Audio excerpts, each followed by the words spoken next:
for you to exhaust your ignorance, and then I'll enlighten you as to what should be done. Yeah. That is, class dismissed. What I want it for us to do, because is this not something that you are concerned about? Or absolutely, me too. And I am at a loss as to how to approach this on every aspect of it from a biblical standpoint as a Christian.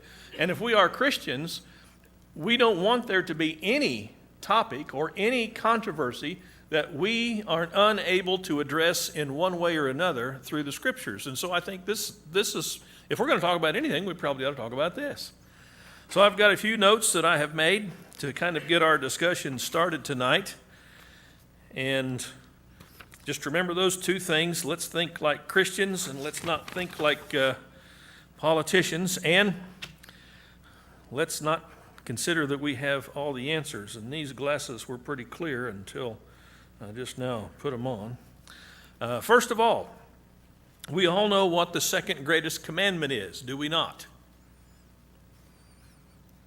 Love your neighbor as yourself. So whatever we discuss, we want to keep that commandment first and foremost in our minds. Oh, there was another thing I wanted to mention prior to our getting into the biblical discussion itself.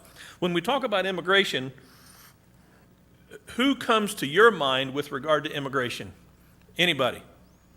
My grandfather. Your grandfather. Oh, that's not an answer I expected, but your grandfather. Where'd he come from? Czechoslovakia. Came from Czechoslovakia. I know that, but I want everybody else to hear your answer. Why did he come to America?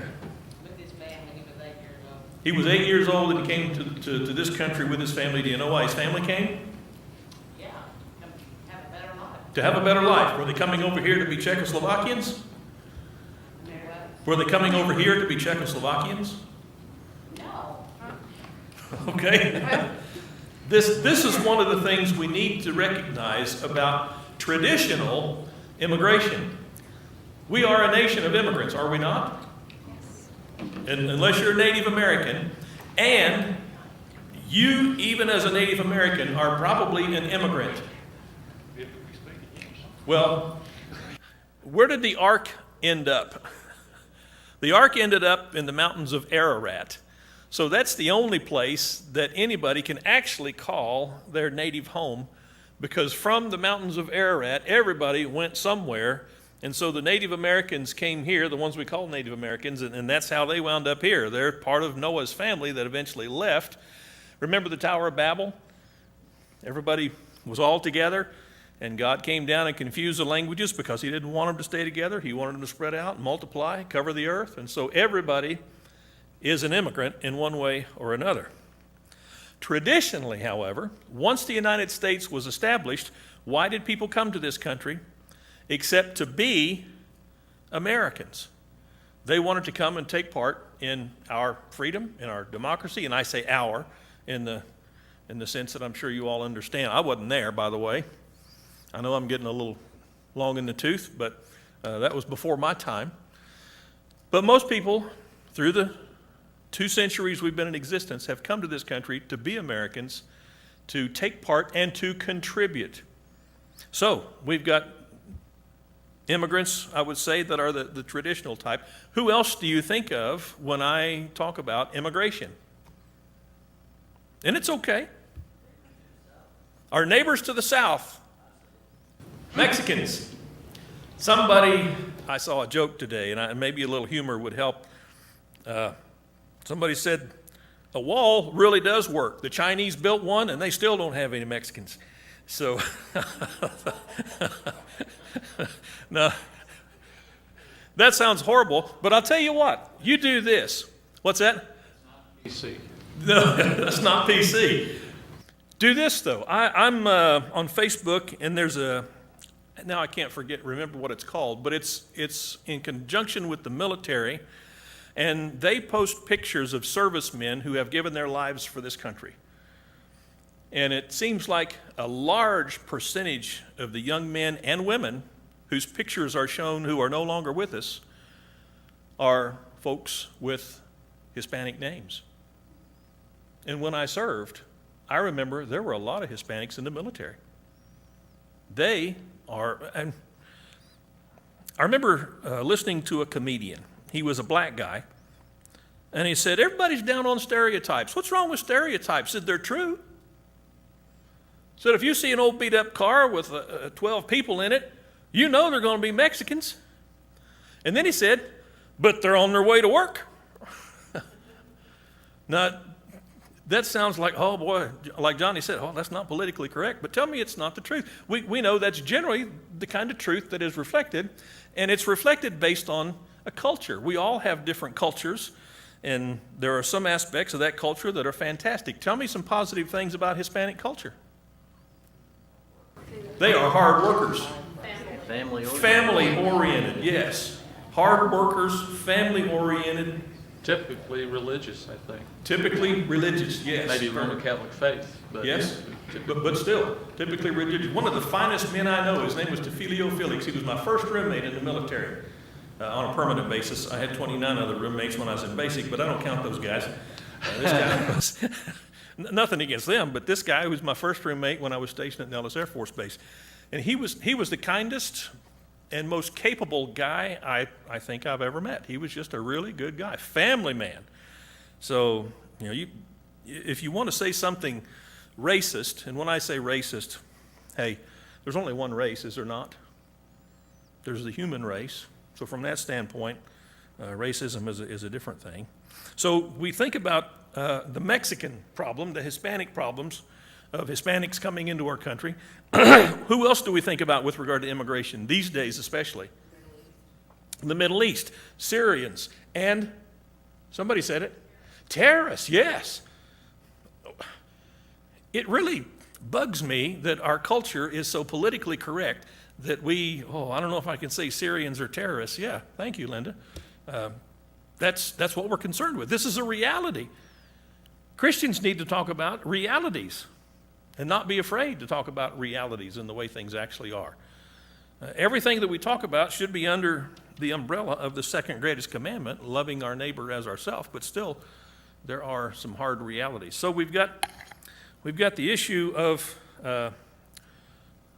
Mexicans coming across the border into our country, and we've got the issue that's looming over our heads of Syrians primarily, but I'll say Muslims. I don't think anybody's worried about Syrian Christians, but Syrian Muslims coming into our country. Are those two immigration issues the same? Are they equal? Tell me some differences between those two immigration issues. Just a logical, reasonable, practical observation that you can make about the differences between those two immigration issues. Okay, so there is a drug element with the Mexicans coming, but what else is coming with the Mexicans? Why are a lot of Mexicans coming across the border? For jobs. Jobs. What do they want for their families? The biggest majority, yes. Yes, they want a better life. Are there some Mexicans coming over who think we want to annex this part of the United States and make it Mexico again? And I would ask them, well, wait a minute, you just left Mexico because we needed to come up. Why do you want to make this? And I wish I had a video. I listened to a young man. He's a very successful young businessman in San Antonio. And he said, I don't want to make Texas Mexico. Texas is what gave me hope. Texas is where I found freedom and opportunity. Texas is what helped me provide a living for my family, and it's all under Texas government and United States government. I don't want to go back to Mexico or make this Mexico. So there's that element that we're talking about, and this is where it can get sort of sticky because we're not just talking about Christian values, we're talking about American patriotic values as well. Boy, that gets mixed in there, and it can complicate things. Anything else about the Mexican immigration issue? Plus or minus? Pro or con? What's the difference between that and Middle Eastern immigration? And it gets back to what Linda said. Are you afraid of what might be coming into our country, an element that really wants to hurt us? And we know there are drug pushers and smugglers and human traffickers that are involved in Mexico, but they haven't avowed the destruction of America as their primary purpose. They're here to make money. And if they do it illegally or immorally, that's not a factor. But they're not here because they want to destroy the United States, for the most part. And yet, from the Middle East, we know there are a lot of people who are like that. Johnny? 2 points. One,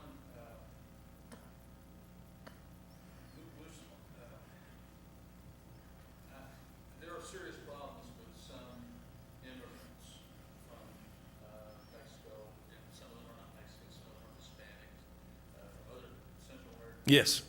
But Yes. the bottom line is they're crossing from Mexico.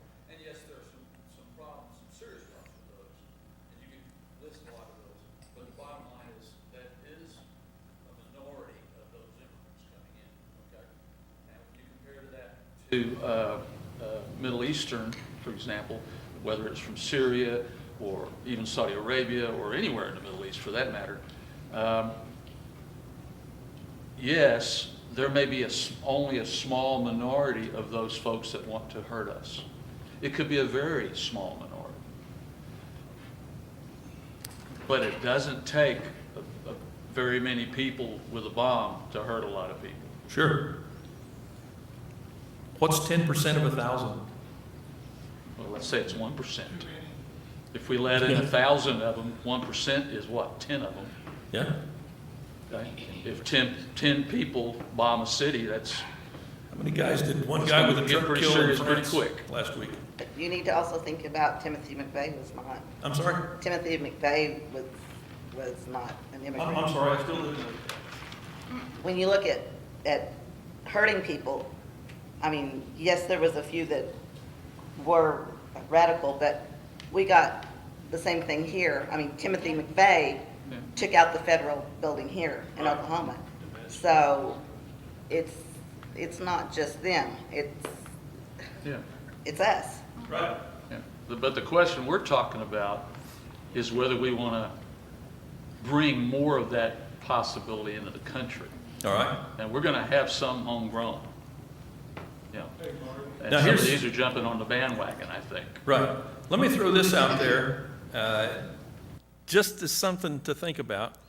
Let's say that we know for certainty that there will be no Syrian refugees or any Islamic refugee coming over who is a terrorist. They're all going to be people who would be, in that regard, safe. However, if they establish a community, what's one of the first things we know they're going to want to build? It's the same thing we would want to do if we moved over there. They would want to build a mosque. Would we allow them to build a mosque? And if so, how many? What also happens at a mosque?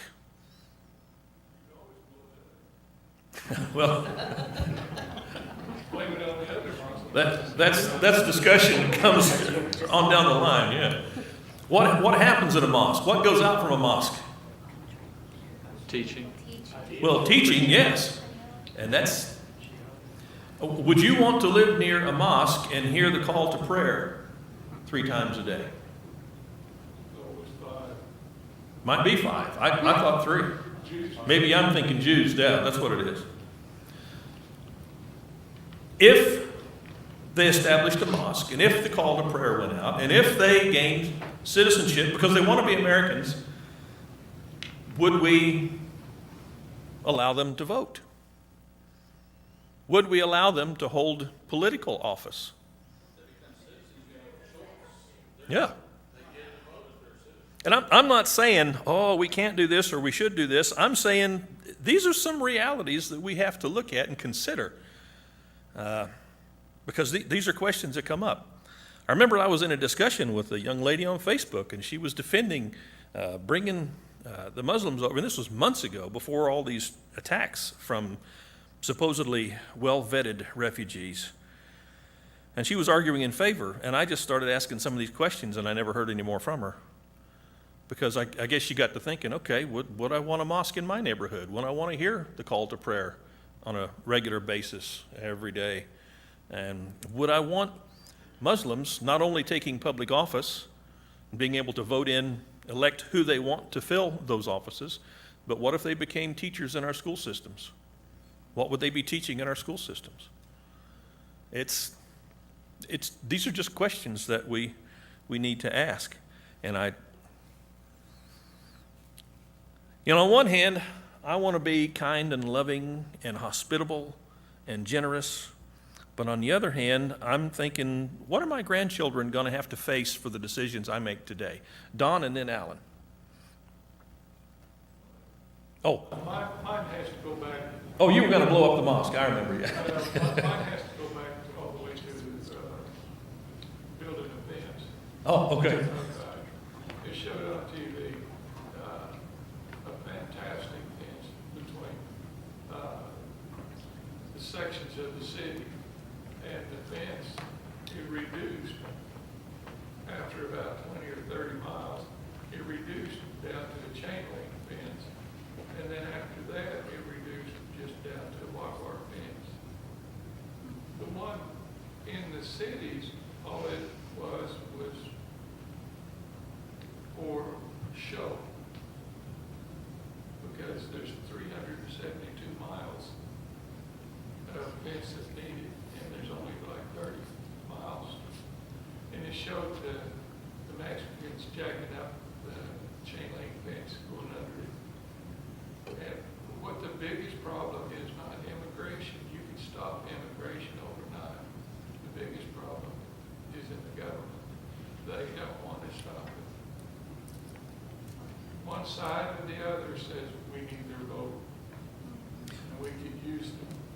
And this is part of the reality. We know sitting here tonight, we're not going to make any decisions, and I'm going to get on the phone when we're done and call President Obama and say, here's what we've decided, here's what you need to do. You're probably aware that that's not going to happen. At least I hope you are. But that doesn't change what we can or cannot do as far as government goes. That doesn't change how we need to be thinking and feeling about this. Because we can't control what happens, we need to be ready for what happens and be ready with a biblical mindset. If we can stop them, that's one thing. If we can't stop them, that's another thing. But regardless of what happens, what are we going? We showed it on TV. They had a guy, he was down in the crowd of 1,000 people, and he was running for election. This one Mexican, he comes up, puts a pistol to his head and shoots him in the head. One bullet, one vote. So you changed the whole outcome of the election. Yeah. Even if he was not. Alan, you had something.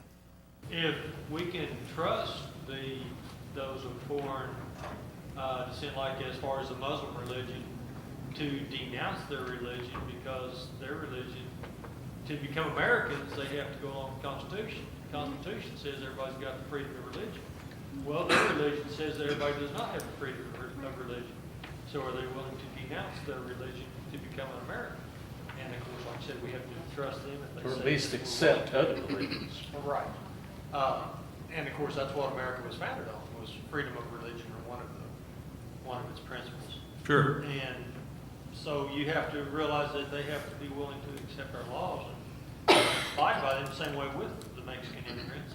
They have to be willing to abide by our laws, and of course, if they're a lawbreaker coming across illegally, they've already, that was the first step, is they have violated the laws. What would you call a Christian? I'm sorry? I said, what would you call a Christian? How do you mean? Over in Egypt, the Coptic Christians are 10% of Egyptian population, but they're all Catholic. Is that the Coptic or the, So are they Catholics or are they Christians? is that the Eastern Eastern Orthodox. Eastern Orthodox? Yes. Any religion, even a Sikh or a Hindu or a Buddhist, I obviously don't agree with that religion, but those are not ideologies that have sworn to destroy America. And they're more than willing to live in peace with us. Now, that being said,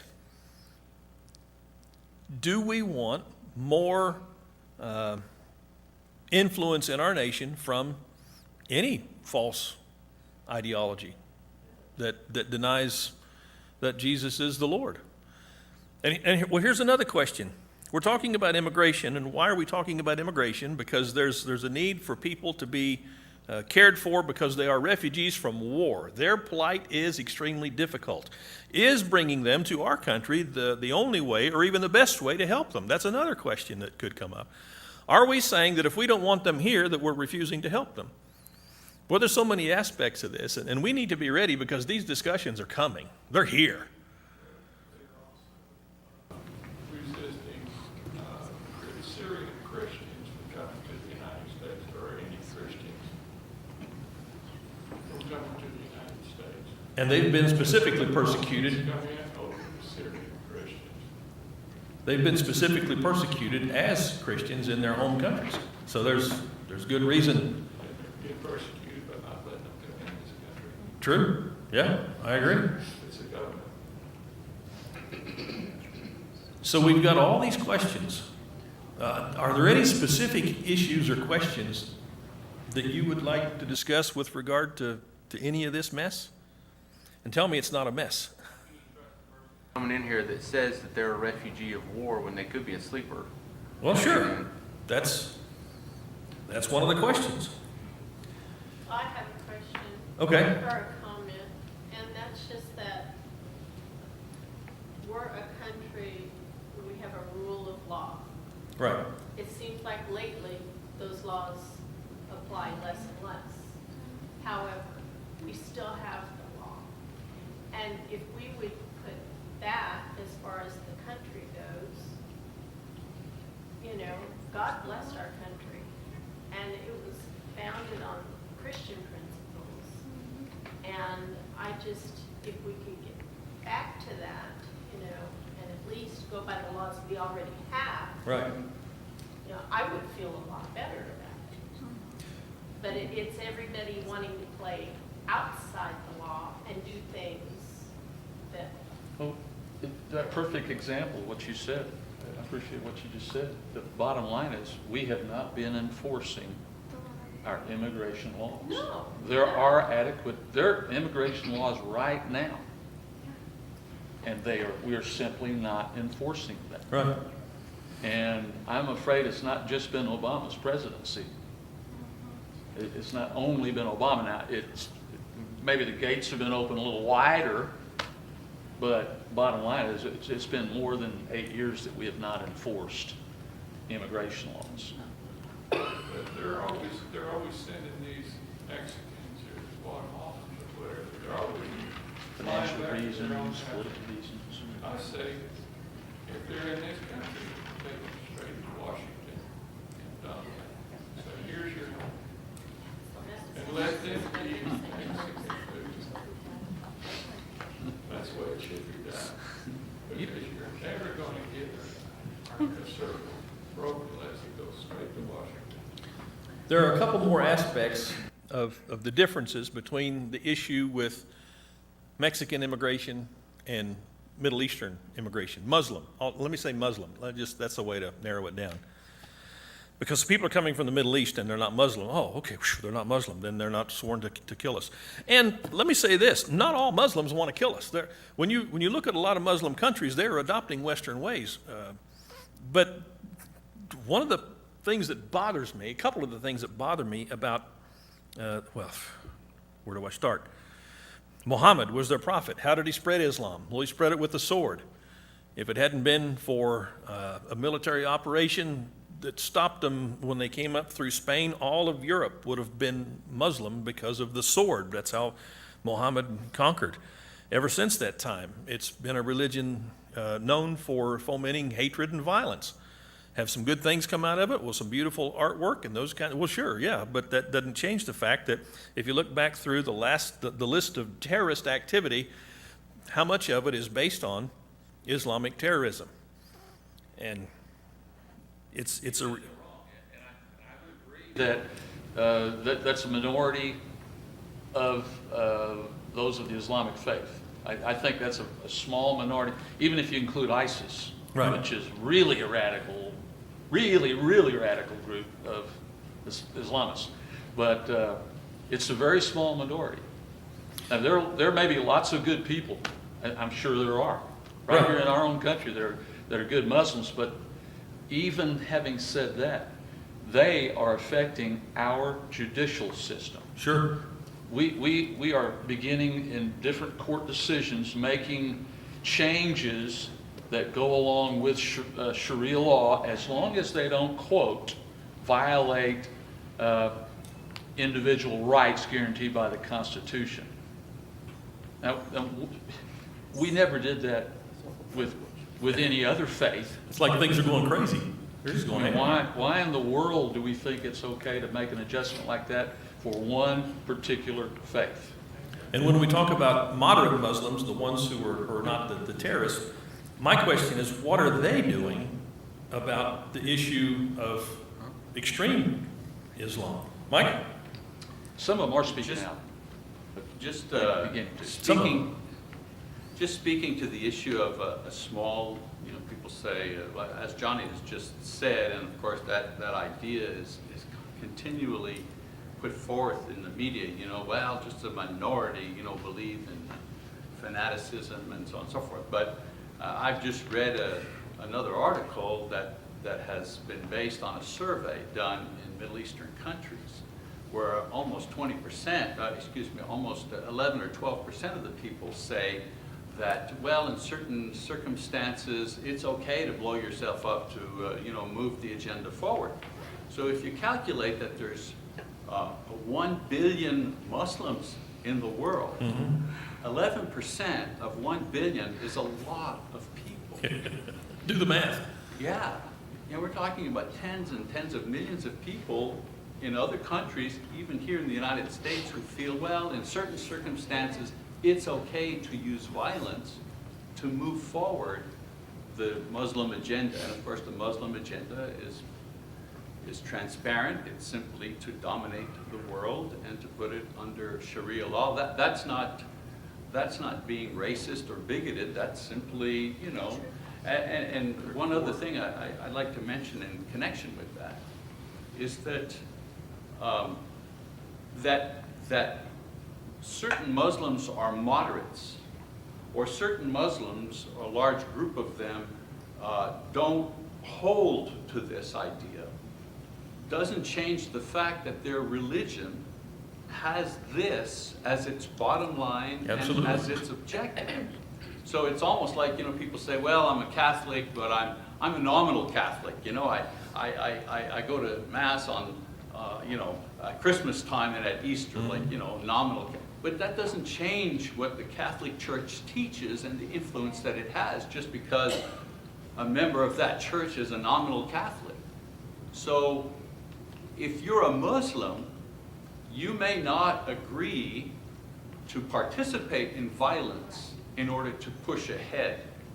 But I think the reason why you don't see uprisings and marchings in the street against ISIL and against extremism in Muslim countries is that they're letting these other people do the work.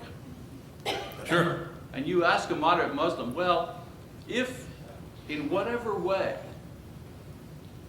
the Muslim faith managed to gain the upper hand in France, for example, and institute Sharia law and take over the government, would that be okay with you?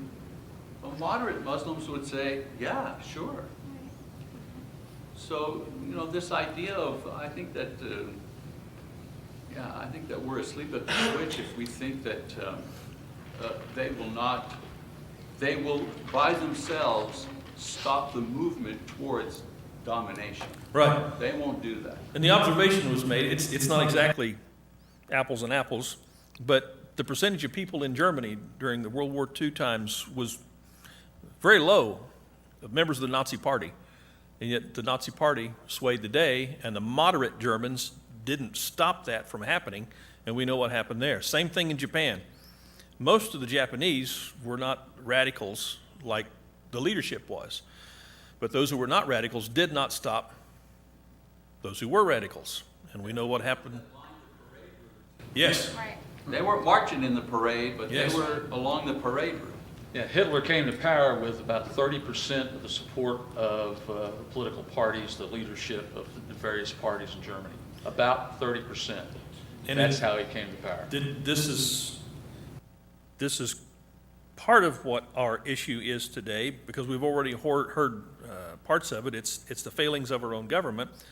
But Hitler came to power by seizing a little bit here and a little bit there, relieving his people of a small right here and another small right here until they had so few rights.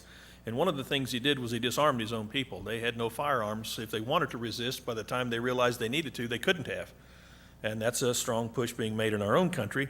And all of this is coming together as it's a very scary scenario, except for the fact that there is always hope as long as God is God. And I think he's going to be God for a while.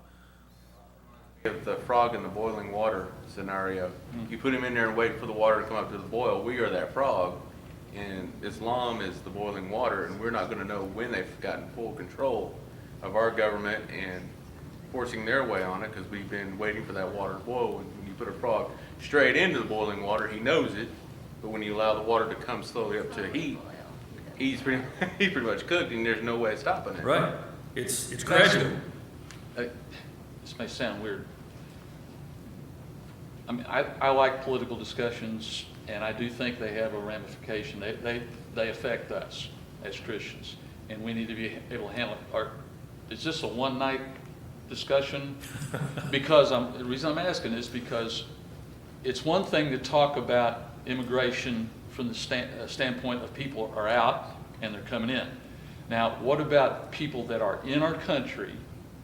Okay, because that's another huge issue. Okay. That churches, religious communities all across the country have to deal with. Okay, whatever the name is. But the bottom line is, what do we do with those people that are here? You know, what's our Christian responsibility? In other words, I think I can oppose illegal immigration from the standpoint of law. Okay, I'm sorry. I mean, yeah, this country's better than this country. It's not my job to try to make everything equal in both countries. That's not Christianity's purpose. Jesus said we'll always have the poor. Right. That's a quote. Okay. That being true, we can rearrange it, but bottom line, we're going to have poor. But my point is, there are churches of Christ, and other religious bodies that are having to deal with people that are here illegally. What do we do? What's our obligation? And I think there are some obligations. Sure. Do we want to talk about that? Yeah, absolutely. Now, here's another thing I want to go back to, however, as we get into this, because I know there are churches, I've read about churches who are trying to help people who are here illegally because they're down and out, they're poor, they're struggling, they're hurting, and they're trying to minister to them. And I think we need to look more at the biblical teachings rather than any political influence as far as that goes. But back to the discussion about Islam and Christianity. If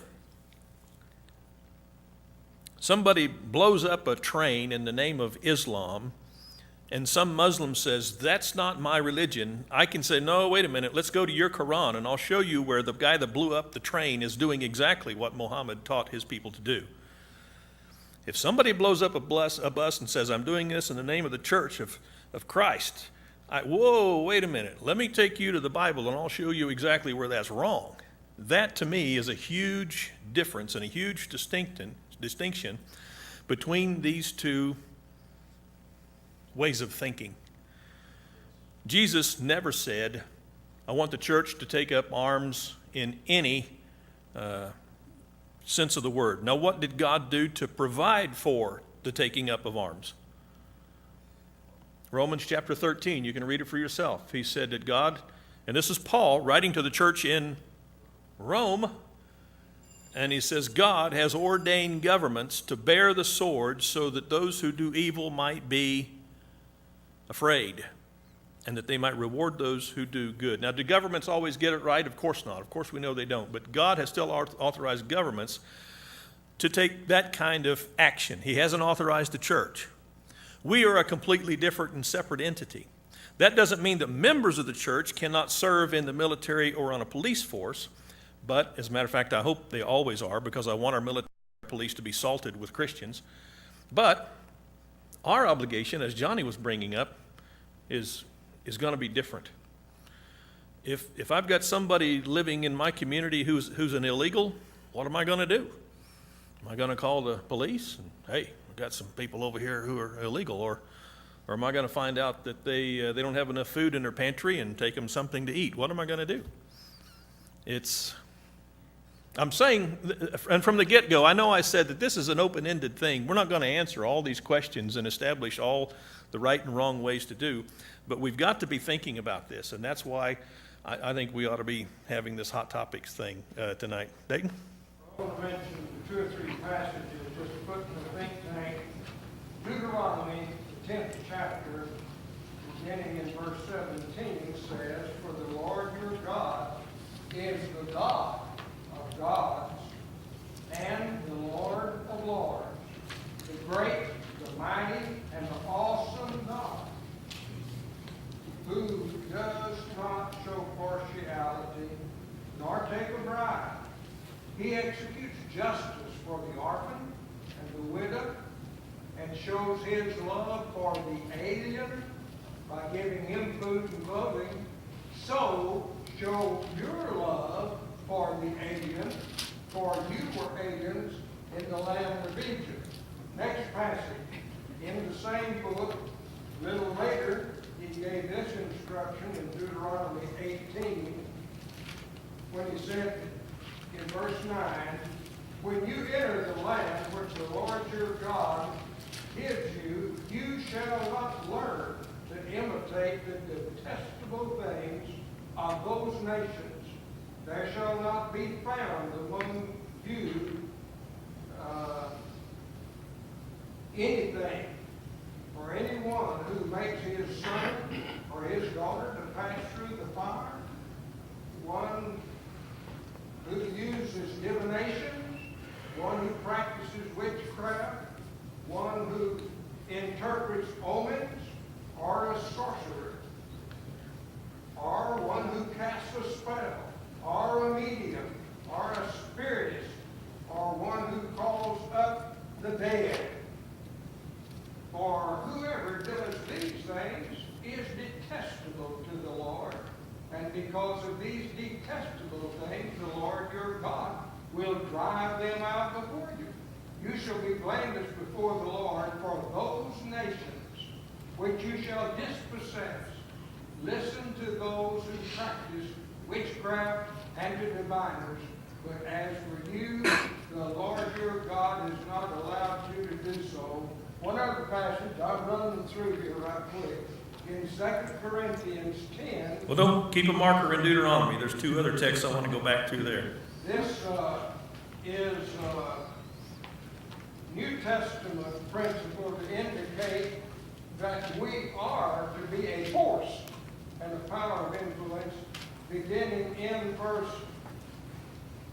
2 Corinthians? 3 of 2 Corinthians 10. "For though we walk in the flesh, we do not war according to the flesh, for the weapons of our warfare are not of the flesh, but mighty before God, to the casting down of strongholds, casting down imaginations, every high thing that's exalted against the knowledge of God, and bringing every thought into captivity to the obedience of Christ."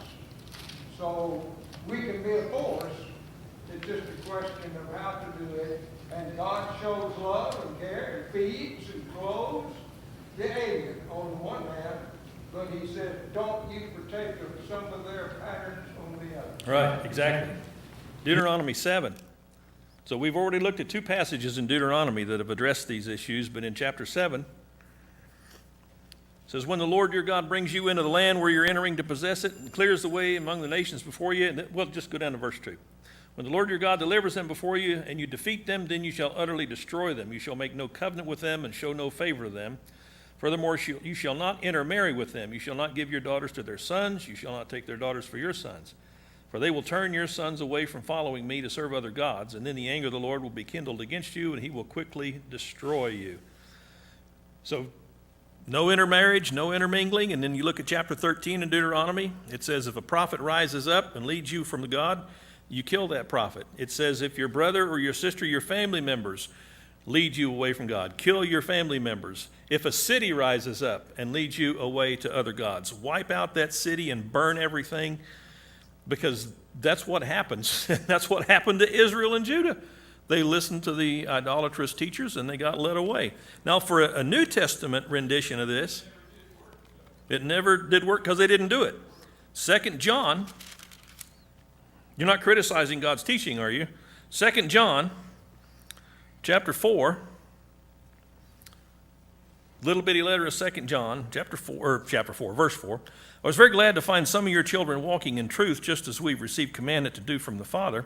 I ask you, lady, not as though I were writing to you a new commandment, but the one which we have had from the beginning, that we love one another. So here's the teaching on love. Love each other. And this is love, that we walk according to his commandments. And this is the commandment, just as you've heard it from the beginning, that you should walk in it. For many deceivers have gone out into the world, those who do not acknowledge Jesus Christ as coming in the flesh. Does that ring a bell? This is the deceiver and the antichrist. Watch yourselves that you do not lose what we have accomplished, but that you may receive a full reward. Anyone who goes too far and does not abide in the teaching of Christ does not have God. The one who abides in the teaching has both the Father and the Son. If anyone comes to you and does not bring this teaching, do not receive him into your house, and do not give him a greeting, for the one who gives him a greeting participates in his evil deeds. So he starts out saying, I'm glad that you're living in love, because that's of God. But don't you be harboring people who deny Jesus having come in the flesh. Wow, there's a lot to think about there. Yes.